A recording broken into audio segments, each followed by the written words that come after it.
Today on Living History, we'll meet Larry Faulkenbury, a former Rogers police officer who was wounded in the line of duty.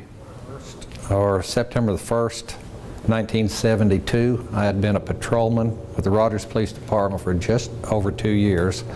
I was working a third shift. That's 11 p.m. to 7 a.m. I had been on duty for about an hour, so it was around midnight, and I was driving south on 2nd Street.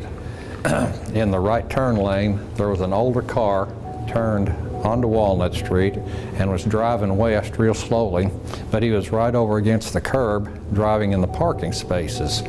And as he passed me at 3rd Street, he didn't seem to be looking at the buildings, he was just driving real slow. I rated in his license number and told the dispatcher that I was going to be stopping him. I asked him to take his driver's license out of his wallet, and he did. It wasn't any fumbling, and he didn't seem upset. He handed me his driver's license. I asked him to step out of the car. He opened the door, the driver's door, about halfway, and started to get out, and I saw a gun flash. It seemed to me it went through my wrist, because I was holding his driver's license in my hand. And now I felt a little sting on my right side. But the next thing I was aware of, or remember, I was in the middle of the street.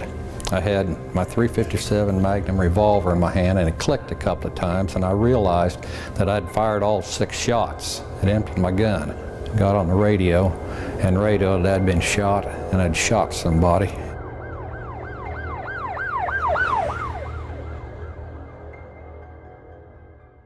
I was in the hospital, I think for 5 days. After about the 2nd day, I was up walking around. I did start going back into the station and working on office work, paperwork for a while, I think for about a week before I went back on patrol.